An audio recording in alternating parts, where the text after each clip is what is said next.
let's go, because you know what I came in to do. I don't get paid for overtime. I'm here to fight. Now, I could jump on the bandwagon and use Carl Froch's words to kick Tyson Fury when he's down, because that's what a lot of people would expect from me. They think I'm a Tyson Fury hater. But I have to bear in mind that Carl Froch has been going back and forth with Frank Warren over who ducked who between himself and Joe Calzaghe for a few months at least now, online. So does Froch have ulterior motives while he's tearing Tyson Fury apart? Well, let's go through it. So Carl Froch, he said, you could see the fear in Fury's eyes as he ran around the ring, throwing weak jabs and punches and getting nailed with much harder shots by Ngannou in every round of the fight. Once Fury tasted Ngannou's power in the first round, you could see him thinking, man, I can't let this guy hit me. He's too powerful and I can't punch to save my life. Everyone thinks he lost. It's got to damage him. But he's probably making the excuse that he didn't take the fight seriously, and he'll have a few reasons for why he underperformed. In scoring that fight professionally, Fury won maybe a couple of rounds as his shots were weak and in no way comparable to the thunderous shots that Ngannou was landing. The judges gave Fury the win, basically scored the fight in how it's done in the amateurs, which is a different sport entirely in the amateurs. The judges score rounds based on any punches landed, no matter how weak. Carl Froch continues, the amateur boxing matches are essentially fencing, with the judges scoring anything that lands with the front of the gloves. In the pros, the judges score rounds based on the harder, cleaning landing shots. You can argue that the two judges who scored it for Fury didn't use the amateur scoring method. Carl Froch continues, Francis should have had his hand raised. I thought he won. 99.9% of the people thought he won, said Froch about Ngannou. Once Fury's main weapon in his arsenal was taken away from him, with his inability to maul, he was just a wreck and completely useless last Saturday night. Fury's trainer, Sugar Hill Stewart, really messed him up by turning Fury into a mauler, because that style would never work against an MMA fighter who's trained to deal with the clinching and mauling junk that Fury now uses 100% of the time to win fights. You hate to say it, but Fury was better off with his old trainer, Ben Davison, who had him moving and boxing and protecting his weak chin. Carl Froch nailed it. Some people, when they score pro fights, they do score it like they're scoring an amateur fight. Yes, they do. This is the issue I have with scoring a lot of Sonny Edwards fights, including his last one. Is that really a jab? Did it even really connect? Did it hit the face or the glove? Because it's hard to see. Like Sonny's opponent, who was brought in to be an opponent, he threw the better punches, the more telling punches, especially to the body. And it looked like they just ignored all the guys' body punching. If you score a knockdown in the pros, you get a point for the knockdown. That doesn't mean you win the round. If your opponent dominates the round and you score a knockdown, it could still be an even round. That in itself tells you pro boxing tries to influence fighters to get off their toes and throw with power. Now, of course, there's been successful fighters who box from the outside, of course. But if you're going to succeed as a pro, boxer-puncher is more preferred than just outright boxer from the outside. Now, some people are saying that Fury won the fight. You know, the boxing was the deciding factor, the jab. Did you see Ngannou's head snapping back from that jab? No, I didn't see it. Did you see combinations from Fury? No. The timing was totally off on the right hand. Totally off. He got roughed up. Francis often dictated the pace behind his own jab. He was more effective going to the body. Fury said he wouldn't be running. He'd stand in the center of the ring and he'll knock him out in 4. He didn't deliver on that. Instead, he fought for survival. How do you, in a 10-rounder that most people are saying is in the balance, forget how you scored it. The fight, for most people observing, was in the balance, and the scorecards reflect that as well. It was a split decision. How does your coach tell you to take the 10th round off, not to engage in the 10th, unless he knew something that you couldn't lose if you stayed on your feet, for instance? Now, let's go through some of what Carl Froch is saying. Does Fury have a weak chin? Decked by Steve Cunningham, Pychek a small heavyweight, Cunningham a cruiserweight. Fury was floored twice by Wilder in the first fight, twice in the third fight, I believe, And with the Ngannou knockdown, he's been down a sum total of 7 times, but he's never been stopped or knocked out. Fury doesn't have a great chin, but he does have good powers of recovery. I'll leave that there. Froch also said that Fury realized he couldn't punch during the fight with Ngannou. Can Tyson Fury punch? He's not the hardest hitter in the division, but he has improved his power. And power isn't just based on how much pressure you can get behind the punch. It's the setup. He's improved his setup to land power punches. I don't agree that he can't punch. Can't punch as hard as he proclaims he punches, but he can punch. Does everybody agree that he lost on Saturday? Not everybody agrees. I believe he did lose. I do believe he did lose. Before I take Carl Froch serious, I'd have to look at him. Did he avoid Adonis Stevenson before Adonis moved up to light heavy?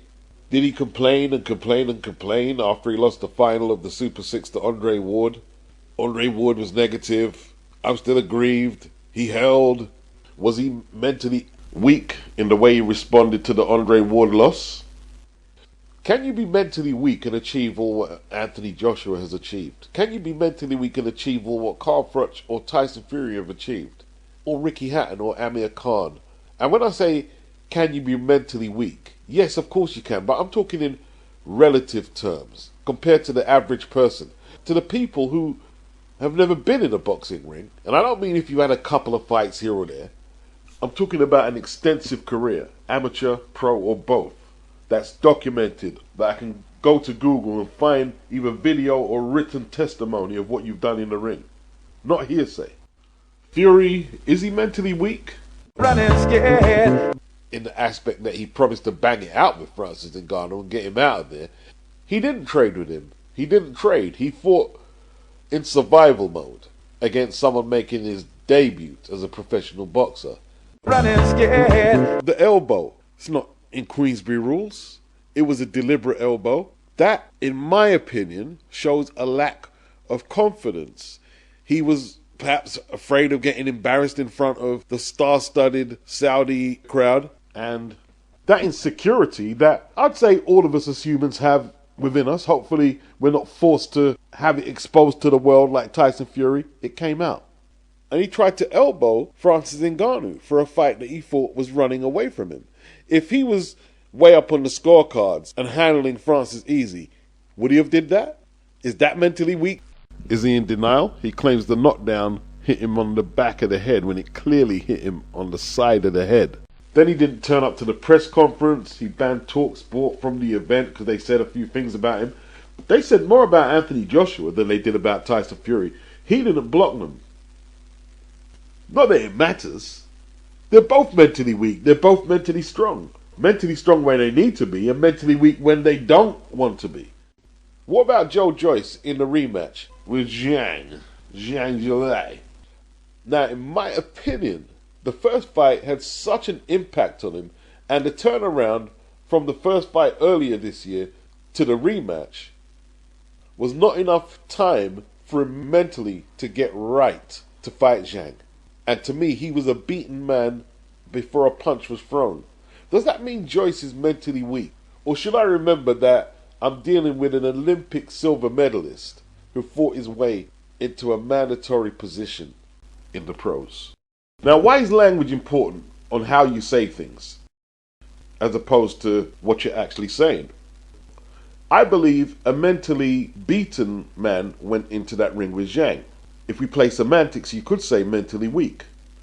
When you say mentally weak, it becomes divisive because you're almost insulting Joyce by saying he was mentally weak going in there.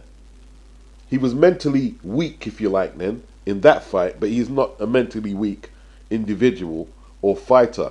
I mean, it's almost an oxymoron to be a mentally weak fighter in itself. Calling a boxer a charlatan and then asking his dad if he is a charlatan is designed to be divisive. And if you're going to say people are snowflakes if they can't accept being insulted, then you're an idiot. Anthony Joshua, he was watching the Netflix series At Home with the Furies. I'm enjoying it. I like his kids, they're so funny. His wife is loyal, so supportive. It gives me an insight that maybe I can use if we fight. They say I'm mentally weak. He definitely has mental issues, 100%. I would exploit that if we fight. It's like going to war. He said that in Men's Health magazine around October the 20th, not too long before this fight. Did Francis Ngannou exploit what he saw in Fury as mental weakness? Why he was able to perform so well under the circumstances of him being a debutant? Well, here's how I see it. To be mentally strong, you have to first be in a position of being mentally weak. Being mentally strong is like a muscle that has to be developed. And then it's not a default setting. A good friend of yours dies. Your wife dies. A parent. A sibling. You have to build back up your strength reserves or get taken the fuck under. Are you really in a position to judge someone else's mental well-being more than they are? You can judge yours more than I can, I guess. But even then, some people are not objective. They're more objective about others than they are themselves. It's a very complex issue, people. They're asking, was this an Andy Ruiz moment for Tyson Fury, where the fights turned on knockdowns in the third round for both Fury and Anthony Joshua? It's hard to say. Fury got up and he got a decision that I don't believe he deserved. AJ continued to get floored, eventually stopped by Ruiz. He avenged the loss in his next fight. Fury has often criticized boxers happy that they didn't get knocked out, like David Haye did with Klitschko, rather than go all out and risk getting knocked out. But he did that himself. In some ways it's an Andy Ruiz moment, although AJ hasn't been on the canvas since the Andy Ruiz fight. It's too early to tell. It's too early to tell. Tyson Fury, could the way he approaches the fight be compromised forever, predicated on that left hook that caught him in the third? It's a possibility. We'll see. You've spoken in interviews about maybe letting fighters go that don't want to take the fights that you believe are right at this stage of their career.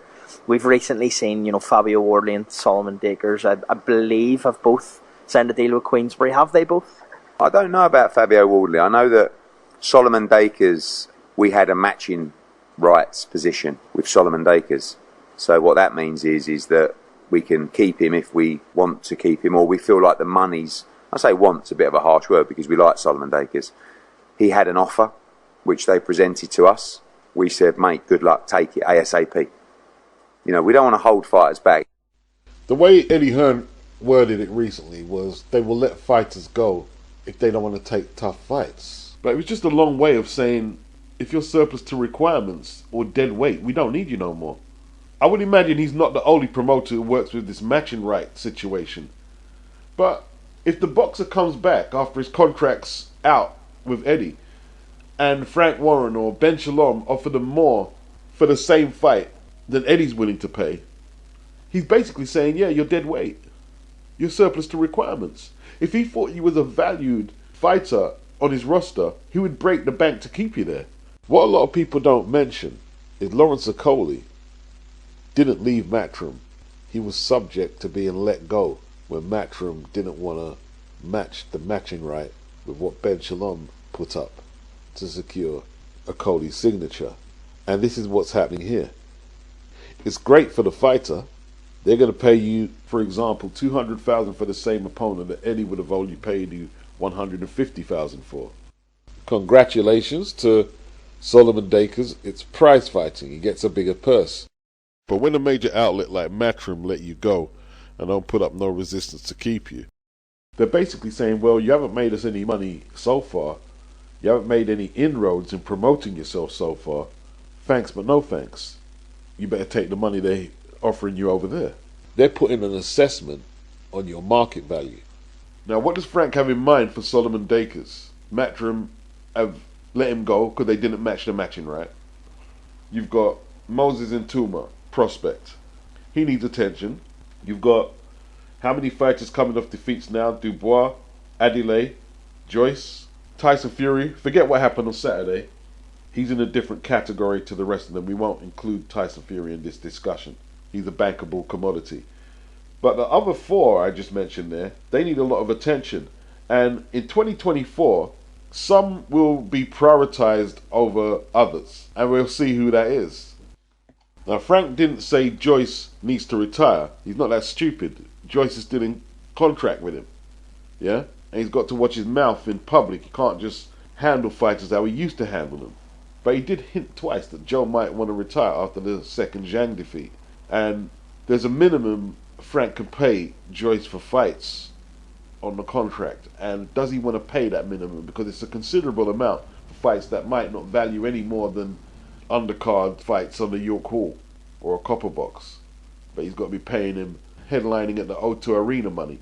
That could be an issue for Joyce. I was wondering how Solomon Dakers managed to bum rush Fabio Wardley's interview and Fraser Clark wasn't able to. I didn't know at the time Solomon Dakers signed to Queensbury. I'd be shocked if Fabio, who's done so well so far being a free agent, signs to Frank Warren. But it depends what kind of bread Frank's putting up. But it looks like Fabio is going where the money's at, and he's going to talk to Ben Shalom how much you're going to put up for the Fraser Clark fight. And if it's satisfactory, he'll have a look at that offer. If he still has a relationship with Eddie Hearn, he might go talk to Eddie and see what's on the table over there. He has very good options as a free agent right now. Yeah, it sounded good what Eddie was saying. Yeah, if these fighters don't want to take fights, we'll let them go. We're going to be really tough on them. Did Solomon Dakers turn down any fights that Eddie offered him? No. Eddie couldn't get him any significant fights that would make him ponder if he needs to take them because it's too risky. It's too early to take on that level of opposition. Eddie's trying to get Conor Benn and Eubank done. He's trying to get AJ into some of these big fights out there. What's the truth? He's not prioritizing the upcoming domestic fighters like that. He's leaving them to sink or swim. So if you don't come over there like Jimmy Sain selling hundreds or thousands of tickets on your debut, then it's going to be hard to develop you into a sensation. You might have the ability to become British, Commonwealth, European, championship level, but at what cost will it take to get you there? Now, I think what Eddie's going to do, paraphrasing what he said, in terms of working with free agent fighters over a long period, they're going to revise how they do that because they worked with Dillian since 2016 as a free agent. And then as soon as the Tyson Fury fight came up, where he was a mandatory, MATCHROOM, DAZN, were pushed out of the picture because Eddie doesn't have a contract with Dillian. You had people saying, oh, well, look, Eddie didn't bid high enough to get the fight for Dillian. He doesn't care about Dillian. Dillian's not signed to him. It's a big risk putting up all that bread to a fighter that's not signed to you. Like, if Dillian was contracted to MATCHROOM and he went over to Queensbury to fight Tyson Fury, some of Dillian's purse would automatically go to MATCHROOM because they're his promoter. But as a free agent, he can just jump ship. And MATCHROOM don't have a say on where the fight's going to be held or broadcast or anything. They forfeit all of that. So it's something Eddie Hearn is looking at. I mean, Fabio has been developed from his white-collar fighter. He didn't have all his come-up fights on MATCHROOM, but pretty much they developed him from somebody who nobody knew to prospect to British champion. And now he's went over to Queensbury as a free agent and he's looking to go over to Ben Shalom. And someone's going to exploit all the work that MATCHROOM put into Fabio Wardley. Now, in terms of the flow of Fabio Wardley's career, being a free agent so far has enabled him to fight on MATCHROOM cards, to fight on Queensbury, and perhaps Ben Shalom cards, which would mean he's not restricted on taking any other fights at domestic level that he would want to take, regardless of what platform his rivals fight on. And this is the problem with boxing right now. The problem is, MATCHROOM, Queensbury, and Boxer are like the UFC. If you're contracted to one of them, you can't fight outside unless you come to a deal with the promoter. But yet, do they always match them up with the toughest fights they can get, even though they're on the same platform? No. And the gene pool is weakened because it's splintered into 3 different groups. And if you include the Wasserman, 4 different groups in the UK. When boxing was just on terrestrial television, the promoters just had to get the job done. Because they weren't competing with each other to see which broadcasts could get the most views for their event. You had Mickey Duff, Frank Warren, and Barry Hearn. Mickey Duff and the cartel, for the most part, had a monopoly on putting cards on the BBC. Frank Warren and Barry Hearn were basically restricted to ITV, did their cards on ITV. So if there's a purse bid for the British heavyweight title, Frank Warren puts up 200 grand, let's say. Mickey Duff puts up $250. So regardless of who wins the purse bid, you're not going to miss out because the fight's on BT and you've only got Sky, or the fight's on Sky and you've only got DAZN. You're not going to miss out regardless who wins the purse bid. Everybody in the country gets to see it. Now we're talking about boxing on British television. I can't give you an exact timeline of when who was controlling what. I can't do that. I just don't have the information to hand. But let's say from the 60s, early 60s, Jack Solomon's, Harry Levine, and then mid to late 60s, Mickey Duff and the cartel started getting in on it with Harry Levine. 70s, total domination. The cartel ran everything. Most of ITV's boxing content was what they imported from America. But British title, Commonwealth and all of that, everything BBC, cartel. If we're talking about the 80s, I believe Frank Warren had 2 broadcasts on the BBC, and the Clinton-Mackenzie fight with Steve Early would have been one of them. I don't know what the other would have been. And Barry Hearn had 2 broadcasts on BBC, I believe. And we're talking of hundreds and hundreds and hundreds of broadcasts, because the cartel had a monopoly on it. But when ITV came into the play with Hearn and Warren, they started broadcasting more British title fights. Sky started around 1989, 1990. And if you paid your subscription for Sky, then you was covered for boxing, because you'd have all the content that Sky had, which you're paying for through subscription, and anything on BBC or ITV is free terrestrial television. And before Eddie became the main promoter on Sky, you'd have Frank Warren, you'd have Ricky Hatton, Mick Hennessy, David Hay, and anyone else who was putting cards on there. But in a way, we've been scammed, because if you think about it now, right? Mick Hennessy basically uses his stable to beef up some of them Sky cards with Ben's boxer stable. Frank Warren does his own thing. Eddie Hearn does his own thing on DAZN. Whereas before Eddie became the main guy, there's a possibility they all could have been broadcasting all on Sky, and you just paid a one subscription. But now with them all split up, if you want to watch everything on the British domestic scene, you have to pay for Sky, you have to pay for DAZN, and you have to pay for BT or TNT. Contrary to belief, boxing is not one of the major sports in this country. It's up there, but it's not one of the major ones. And it was when Frank Warren left Sky and started Box Nation around 2011. A lot of people were saying, hold on, I'm paying TV license and I'm paying Sky. Frank Warren's left and now I've got to pay for Frank Warren's content. So I'm just getting bombarded with bills everywhere, and a lot of people weren't having it, and that's why Box Nation was doomed to fail. If it was Football Nation in England, then it would have still been going today. So today we've got TNT, Boxer, DAZN, and that wouldn't be so bad. But in recent years, a lot of the cards are clashing. They'll put cards on at the same time and not even say, okay, you take this week and we go the next week, or we go Saturday and you go Sunday. It's clashing. And it's coming to a point now, you can see a definitive dilution because it's spreading itself too thin. There are not enough dual promotions, and they've done nothing to address it. Nothing. I don't see no one at Boxing News who have way more authority than I do when they make suggestions. I don't see them addressing it. I don't see none of the major British platforms addressing it. They do nothing. They just, what do you think of Anthony Joshua going into this dark room for 4 days? So you can argue that we're getting more content than ever. If you want to pay for all 3 outlets, you're getting more content than ever. But a lot of it is clashing, and a lot of it is substandard. No one's got time to sift through hours and hours of boxing, flicking channel just to find a decent fight. It's not sustainable.